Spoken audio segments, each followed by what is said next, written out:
Hi, I'm Kaja. And I'm Joanna. And this is Starlit Citadel Reviews. Star Realms is a fast-paced space conquest deck-building game from designers Robert Doherty, Darwin Castle, and White Wizard Games. In Star Realms, players fight to destroy their opponent's authority through military might and trade.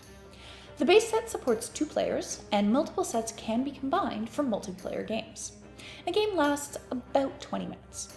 Each player begins Star Realms with 8 Scout cards, 2 Viper cards, and 50 Authority. Authority is tracked using face-up Authority cards, while the Scouts and Vipers are shuffled together into a personal deck. The 10 Explorer cards are stacked face-up on the table, and the trade deck is shuffled and placed face-down. 5 cards are drawn from the trade deck and placed face-up, forming the trade row.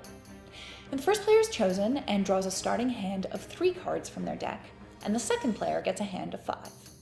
Then the game begins. On their turn, a player can play cards from their hand, use the trade and combat scores that they generate to buy new cards or attack their opponent, or use any special abilities on in-play cards. They can use these actions in any order.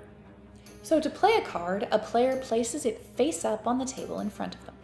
Ship cards have a primary ability that triggers immediately, and may also have ally and scrap abilities.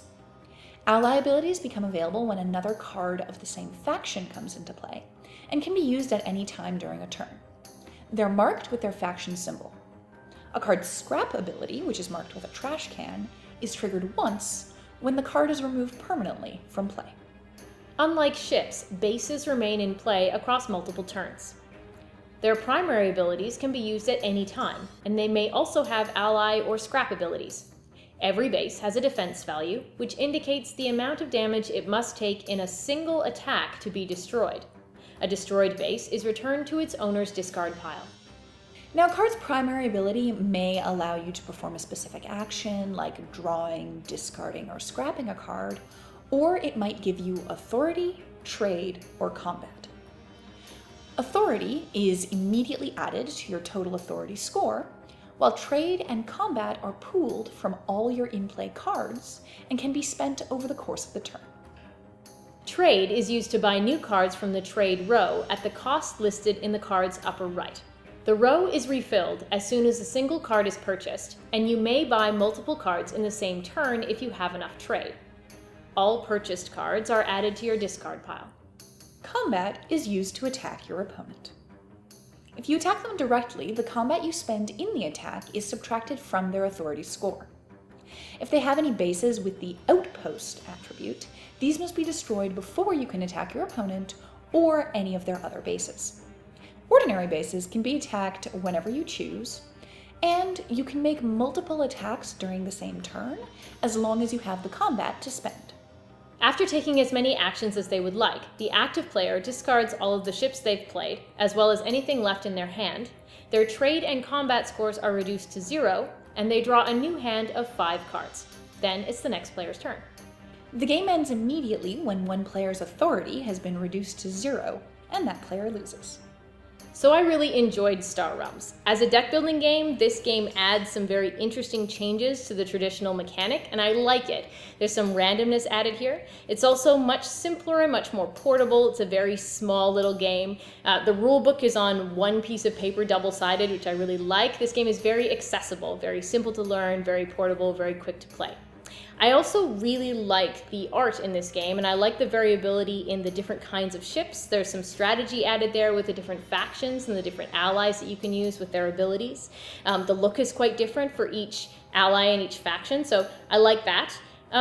Unfortunately, it feels like that theme, that really nice theme that I really enjoy, didn't really make it to the mechanics all that much. That's too bad. It feels like some of the mechanics for the ships aren't really inspired by the theme that you see in the images, which I really like. So I feel like something's been missed there. It's too bad because I think there was a lot of thought put into theme. Unfortunately, it didn't make it to the mechanics side, which is a shame.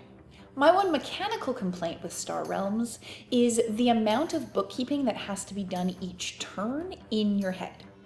Authority is tracked in cards, and that's all very easy to keep track of.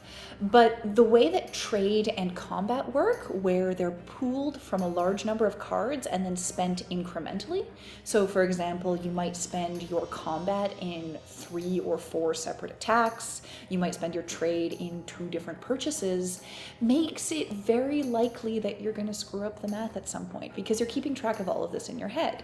So, if your combat comes from 3 different cards primary abilities, 1 base's primary ability, and 2 cards ally abilities, and then you spend it over the course of 3 attacks, that's a lot of stuff to keep track of in your head.